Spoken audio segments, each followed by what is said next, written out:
Hey, beautiful, can you get me more coffee? Tyler Mitchell called out across Camp Pendleton's mess hall, grinning at his buddies as Victoria Anderson refilled the coffee dispensers. The 40-year-old woman in the fitted mess hall uniform smiled politely and nodded, just like she had every morning for the past 2 years.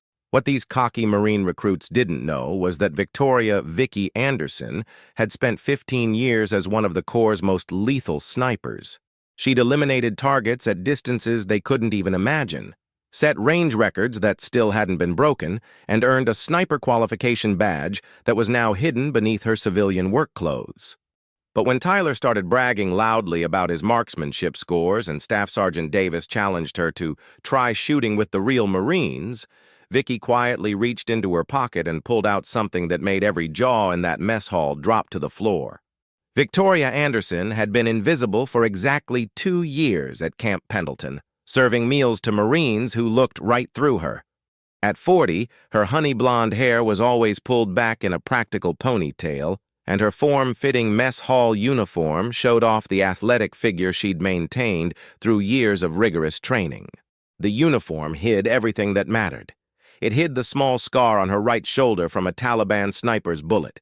It hid the calluses on her fingertips from thousands of hours gripping rifle stocks. And most importantly, it hid the bronze sniper qualification badge she kept pinned inside her shirt pocket, over her heart. Vicky had enlisted in the Marines straight out of high school in 1999. She'd grown up in a military family in Texas, where her father had taught her to shoot tin cans off fence posts before she was tall enough to see over the kitchen counter. The Marines had recognized her gift immediately. After basic training at Parris Island, they'd sent her to Scout Sniper School at Quantico, where she'd been one of only 3 women in a class of 48. She'd graduated first in her class and earned the call sign Ghost. During 3 tours in Iraq and Afghanistan, Vicky had learned what it meant to be a Marine sniper. Her service record was classified, but the numbers told the story. 1 to 27 confirmed kills, including a shot at 1,247 meters that had saved an entire platoon from an ambush in Afghanistan. She'd held the Camp Pendleton rifle range record for 8 consecutive years, a record that still stood today. If you believe our veterans deserve respect regardless of their current job, please subscribe and hit the notification bell to never miss these stories of hidden heroism.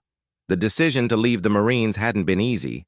After 15 years, Vicky had been offered a promotion to gunnery sergeant and a position training snipers. But her mother had been diagnosed with Alzheimer's, and someone needed to take care of her.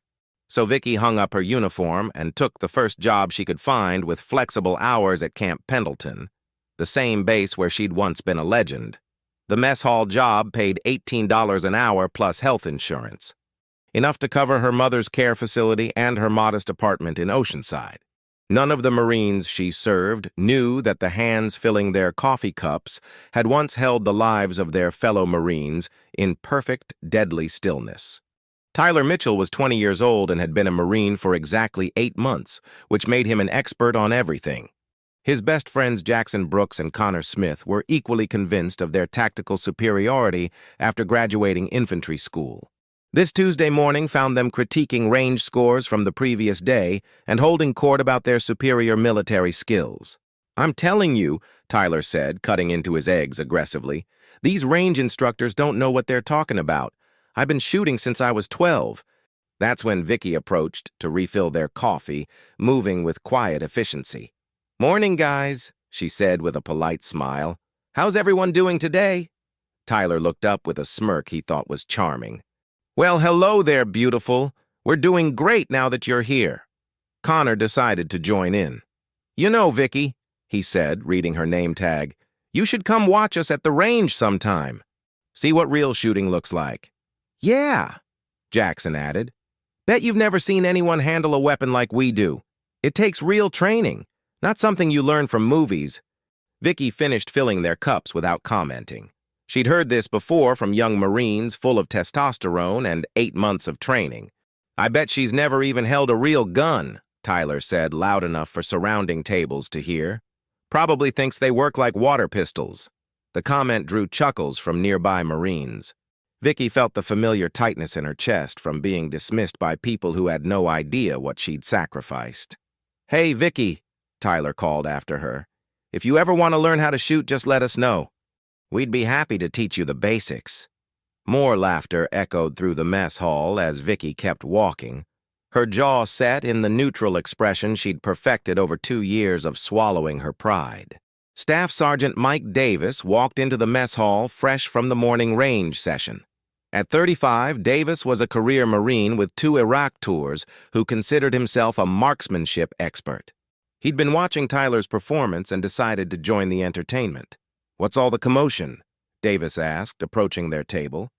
"Just explaining to our server what real marksmanship looks like," Tyler said, gesturing toward Vicky. "She probably thinks we use plastic guns from arcades." Davis chuckled and looked Vicky up and down dismissively. "Well, she does look like the type more comfortable with a makeup brush than a rifle." More laughter from the growing audience of Marines. Vicky felt her face flush but kept cleaning the coffee station with mechanical precision. "You know what?" Davis said, warming to his theme. "Maybe we should give her a chance to learn. I've got range time this afternoon. Bet she couldn't hit the broadside of a barn from 10 feet away." Tyler bounced in his seat. "Oh man, that would be hilarious. Can you imagine her trying to handle a real weapon?" "She'd probably close her eyes and flinch every time," Jackson added. Davis enjoyed the attention from younger Marines. "What do you say, Vicky? Want to come out to the range this afternoon? Show us what you've got?" Every Marine in the area was watching now, waiting to see how the mess hall worker would respond to being called out by a staff sergeant. Vicky set down her cleaning rag and turned to face Davis directly. For the first time that morning, her expression wasn't neutral. Something in her eyes made Davis take an unconscious step backward. "What kind of range?" she asked quietly. Davis blinked, surprised. "Standard rifle qualification. 200, 300, and 500 yards. Iron sights and scope work." Vicky nodded slowly. "And if I outshoot your best trainee, what happens then?" Tyler laughed out loud. "If? Lady, these guys have been training for months." "If," Vicky repeated, her voice still quiet but carrying something that made the laughter die. "What happens if I outshoot them?" Davis felt like he'd stepped into something deeper than intended, but was committed now. "If you can outshoot my best marksman, I'll personally apologize in front of the entire mess hall." "And if I outshoot you?" Vicky asked. The question caught Davis off guard. "You won't. But if I do?" Davis looked around at the watching Marines, trapped by his own bravado. "If you can outshoot me, which you can't, I'll recommend you for any position on this base you want." Vicky reached into her shirt pocket and pulled out a small leather folder. She opened it slowly, revealing something that made Davis's face go completely white. A bronze sniper qualification badge, worn smooth from years of handling, nestled next to a plastic card identifying the bearer as a certified Marine Corps scout sniper. "Range 7, 1,400 hours," Vicky said calmly. "Bring your best." Word spread through Camp Pendleton like wildfire. By noon, half the base had heard the story. The mess hall worker had challenged Staff Sergeant Davis to a shooting contest, claiming to be a qualified sniper. At 13:45 hours, Vicky walked onto Range 7 carrying a small duffel bag. She'd changed into fitted jeans, a black t-shirt, and boots that looked like they'd seen serious use. The range was crowded with Marines who'd found reasons to be there.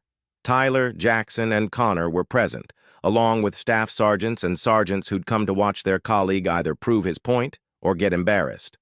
Davis was waiting with a standard M16A4. He'd brought Lance Corporal Ryan Webb, his best student marksman, who'd shot expert level on his last 3 qualifications. "You sure you want to do this?" Davis asked. "It's not too late to back out." Vicky unzipped her duffel bag and pulled out something that made several Marines whistle, a customized M40A5 sniper rifle, the same weapon used by Marine Corps scout snipers. "Where did you get that?" Davis asked carefully. "It's mine," Vicky said simply, beginning the ritual of checking the weapon and adjusting the scope.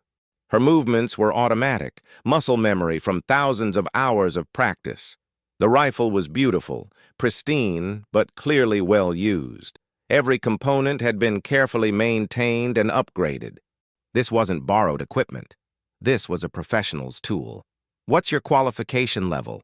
asked Gunnery Sergeant Patricia Mills, who'd appeared with several senior NCOs. Vicky looked up from her weapon. "Scout Sniper School, Class 0299. Graduated first in class." The murmur through the crowd was audible. Scout Sniper School was legendary, with a failure rate over 60%. Graduating first meant she'd been the best of the best. "Prove it," Davis said, though his voice lacked morning confidence. Vicky pulled out a worn folder containing training certificates, qualification records, and service documentation. Mills examined them carefully, her expression growing serious. "Holy shit," Mills whispered loud enough for nearby Marines to hear. "You're Victoria Anderson. You set the range record here. In 2018. The crowd went silent. The Camp Pendleton rifle range record was legendary, set by a female Marine sniper that most current personnel assumed was ancient history. "That's impossible," Tyler said, his voice cracking. "The record holder was a Marine." A real Marine. Vicky looked at him with the same calm expression she'd worn while watching enemy targets through scopes. "I was a real Marine for 15 years, son. 3 tours, 127 confirmed kills, and a range record that apparently no one here has been able to beat." She turned back to her rifle, adjusting the scope with absolute familiarity. "Now," she said, settling into a firing position carved from stone, "who wants to go first?" Lance Corporal Webb went first, shooting with confidence. His performance was solid, 47 out of 50 at 200 yards, 44 out of 50 at 300 yards, and 41 out of 50 at 500 yards. Total, 132 out of 150, well within expert range. Staff Sergeant Davis went next, determined to prove superiority. He shot well, 48 out of 50 at 200 yards, 46 out of 50 at 300 yards, and 43 out of 50 at 500 yards. Total, 137 out of 150. Then Vicky's turn. She approached the firing line with casual familiarity. The rifle seemed to become an extension of her body as she settled into position, breathing automatically shifting to the controlled rhythm every sniper learned. At 200 yards, Vicky fired 10 rounds in smooth succession, each shot separated by exactly 3 seconds. Through the spotting scope, all 10 bullets had passed through the same hole in the target's center. Perfect score, 50 out of 50. The crowd had gone quiet. At 300 yards, she repeated the performance. 10 rounds, 1 hole, dead center. Another perfect score. By 500 yards, every Marine watched in complete silence. Colonel James Mitchell, the base commander, had arrived with senior officers. Vicky's position was textbook sniper fundamentals. Her body formed a perfect rifle platform, every muscle relaxed except those maintaining stillness. Her breathing was so controlled it seemed she'd stopped breathing altogether. 10 rounds, 1 hole, dead center. Perfect score, 150 out of 150. The silence was broken only by distant helicopters and Pacific Ocean wind through eucalyptus trees. Vicky stood, safed her weapon, and turned to Davis. "I believe you mentioned something about an apology." Colonel Mitchell approached, his face carrying disbelief. "Gunnery Sergeant Mills, are those documents authentic?" Mills nodded, still staring downrange. "Yes, sir. Victoria Anderson, Scout Sniper School, Class 0299. 3 combat deployments, multiple commendations, and the current Camp Pendleton range record, set in 2018. Mitchell turned to Vicky, who was calmly packing her rifle. "Ms. Anderson, why didn't you identify yourself when you started working here?" "Sir, I applied for food service. My military record didn't seem relevant to serving coffee and cleaning tables. But you've been here 2 years. You never thought to mention your background?" "No, sir. I needed flexible hours for my mother's care. The mess hall position was available and I was qualified to serve food. Everything else is in the past." Tyler found his voice. "But you let us make fun of you. For months. Why didn't you say anything?" Vicky looked at him with something like pity. "Son, respect that has to be demanded isn't really respect. You treated me based on who you thought I was. Now you know who I actually am. But I'm still the same person serving your coffee this morning. Davis stepped forward, face flushed with embarrassment. Ms. Anderson, I owe you a public apology as promised. He addressed the crowd. I want everyone to understand something important. This woman has served our country with more distinction than most of us will ever achieve. She's earned respect that I failed to give, and I'm embarrassed by my behavior. He turned back to Vicky. Ma'am, I apologize for my disrespect. You've proven you're more of a Marine than some still wearing the uniform. Mitchell cleared his throat. Ms. Anderson, I believe Staff Sergeant Davis mentioned recommending you for any position you want. Vicky smiled genuinely for the first time that day. Actually, sir, I'm quite happy with my current position. The hours work with my mother's care schedule and the benefits are good. She paused, looking around at the Marines' faces. But if you're serious about that recommendation, there is something I'd like to discuss. Name it, Mitchell said. Your marksmanship training program could use improvement. I'd be happy to volunteer weekend time for advanced sniper training. No pay required, just the opportunity to pass knowledge to the next generation. Mitchell's smile was immediate and genuine. Ms. Anderson, I think that can be arranged. The story of Victoria Anderson spread through Camp Pendleton like morning marine layer, transforming how people thought about assumptions, respect, and hidden heroism. Tyler, Jackson, and Connor became Vicky's most dedicated students during weekend training sessions. The Marines who'd mocked her now sought advice on everything from breathing techniques to mental preparation. Tyler seemed determined to make up for months of disrespect by becoming her best student. Staff Sergeant Davis approached her after the first weekend session with a request. Would she co-teach his marksmanship courses? Her expertise, combined with his knowledge of current standards, could revolutionize how young Marines learn to shoot.